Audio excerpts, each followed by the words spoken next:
പല അനുഭവങ്ങളും ട്രാവലിൻ്റെ ഇടയിൽ ഉണ്ടായിട്ടുണ്ട്. ആ യൂറോപ്യൻ ട്രിപ്പിലാണ് ഓവർസീസ് ട്രാവൽ എങ്ങനെ ചെയ്യണം എന്നൊക്കെ മനസ്സിലായത്. ബെൽജിയത്തിലുള്ള ഒരു ഇൻ്റർനാഷണൽ ഫാബ്രിക് ഫെയറിന് വേണ്ടിയായിരുന്നു ഞാൻ ആദ്യം പോയിരുന്നത്. അതാണ് എൻ്റെ ഓവർസീസ് ഫസ്റ്റ് ട്രാവൽ.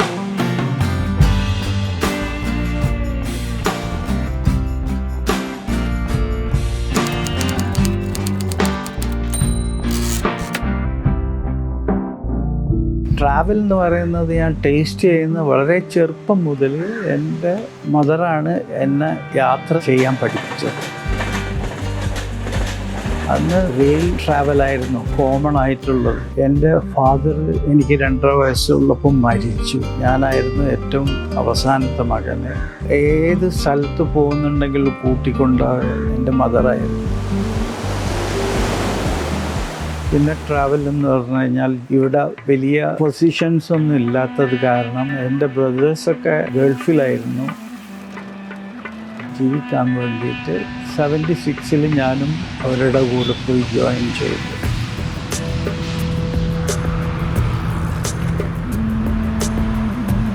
അതാണ് എൻ്റെ ഓവർസീസ് ഫസ്റ്റ് ട്രാവൽ. 2 വർഷം പ്രൈവറ്റ് ഡിപ്പാർട്ട്മെൻറ്റിലും ഒരു 18 വർഷം ദുബായ് പോലീസിലായിരുന്നു. ദുബായിൽ ജീവിക്കുന്ന സമയത്ത് ഒരുപാട് യൂറോപ്യൻസും അമേരിക്കൻസൊക്കെ അവിടെ താമസിക്കുന്ന സമയമായിരുന്നു. അവരുടെ വീടുകൾ മാറുന്ന സമയത്ത് പഴയ സാധനങ്ങളൊക്കെ അവൈലബിൾ ആയിരിക്കും. പണ്ട് മുതലേ കൊളോണിയൽ സ്റ്റൈലിലുള്ളതും വിൻറ്റേജ് ലുക്കിലുള്ള സാധനങ്ങളും മാത്രമായിരുന്നു ഞാൻ സ്പെഷ്യലി കളക്ട് ചെയ്യൽ. It's a god blessing. Now I have a very good collection of antiques and vintage items and arts and many things.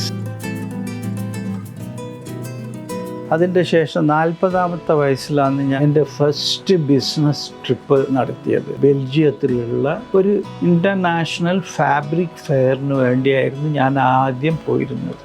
അന്ന് ഷെങ്കൻ വിസ എന്നും പറഞ്ഞ് യൂറോപ്പിലേക്കുള്ള 7 രാജ്യങ്ങളിലേക്ക് പോകുന്ന ഒരു വിസയായിരുന്നു ഫസ്റ്റ് എടുത്തിരുന്നത്.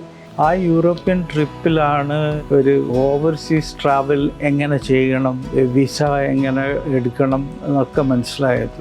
എന്നെ സംബന്ധിച്ചിടത്തോളം ഞാൻ ഈ ബിസിനസ്സിൽ കുറേ സക്സസ് ആവാനുള്ള ഒരു പ്രധാന കാരണം ഒരു വ്യക്തിയായിട്ടുള്ള പരിചയം കാരണമാണ്. ഞാൻ പറഞ്ഞല്ലോ 96 ഫാബ്രിക് ഫെയറിൽ പോയത്. ആ ഫെയറിൽ പോയ സാധനങ്ങൾ ഇമ്മീഡിയറ്റ് ആയിട്ട് വിറ്റത് കാരണം എൻ്റെ ഫാമിലി പറഞ്ഞ് നെക്സ്റ്റ് എക്സിബിഷൻ ജർമ്മനിയിലുണ്ട്, നീ അവിടെയും പോകണം. അപ്പം ഞാൻ ജർമ്മനിയിൽ പോവാണ്. പോയിട്ട് ഞാനിങ്ങനെ രാവിലെ മുതൽ നടക്കും ഓരോരു പവലിയനിൽ പോയിട്ട്. അപ്പം വേറൊരു പുതിയ സപ്ലയറിനെ ഞാൻ കണ്ടുമുട്ടും. Is a Jewish person. His name is Steve Barak, very reputed person in the market. ഞാൻ പറഞ്ഞ എനിക്ക് ഒരു കണ്ടെയ്നറിൻ്റെ റിക്വയർമെൻ്റ് ഉണ്ട്. ഈ ആൾ എന്നോട് പറഞ്ഞു, you come after the fair, then we can sit and negotiate. Exhibition കഴിയുന്ന സമയത്ത് 5 മണി സമയത്ത് ഇയാളെ കണ്ടു. എനിക്ക് വേണ്ട ഐറ്റംസ് എല്ലാം കാണിച്ചു തന്നാൽ 1 കണ്ടെയ്നർ ഞാൻ ഓർഡർ കൊടുത്തു. ആ ഒരു അനുഭവം തുടങ്ങിയതിൻ്റെ ശേഷം ഇയാളും ഞാനുമായിട്ട് വളരെ നല്ല ഒരു ബന്ധത്തിലായി. കുറച്ച് ദിവസം കഴിഞ്ഞപ്പോൾ എനിക്കൊരു ഫോൺ വന്ന്, പുള്ളിയുടെ കെയർ ഓഫിലൊരു വലിയ സ്റ്റോക്ക് ലോട്ട് ഫാബ്രിക്സ് ഉണ്ട്, അത് സാന്റിയാഗോയിലാണ്. എന്നോട് ദുബായിൽ നിന്ന് മയാമിയിലേക്ക് വരാൻ പറഞ്ഞു.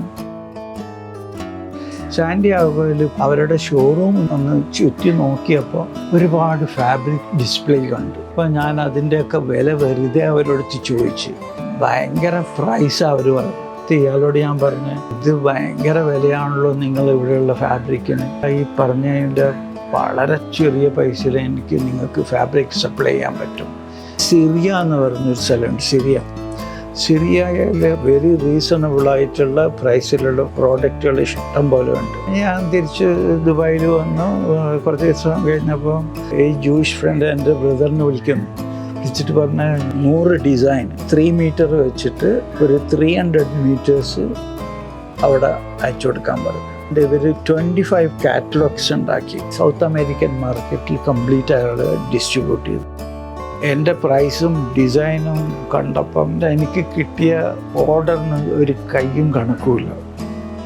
അതാണ് നമ്മളുടെ ബിസിനസ്സിൽ വന്ന ഭയങ്കരമായിട്ടുള്ള ബ്രേക്ക് ത്രൂ. നമ്മൾ ഓരോ സമയത്തും യാത്ര ചെയ്യുന്നവരും പരിചയപ്പെട്ട ആളുകൾ, നമ്മളെ ലൈഫിൽ നമ്മളെ പരിചയമുള്ള ആളുകൾ ഉണ്ടായിക്കഴിഞ്ഞാൽ മാത്രമേ നമുക്കതെല്ലാം കിട്ടുള്ളൂ. ഒരു ഹ്യൂമൻ ടച്ച് വേണം, ബിസിനസ്സിലായിക്കോട്ടെ ജീവിതത്തിലായിക്കോട്ടെ.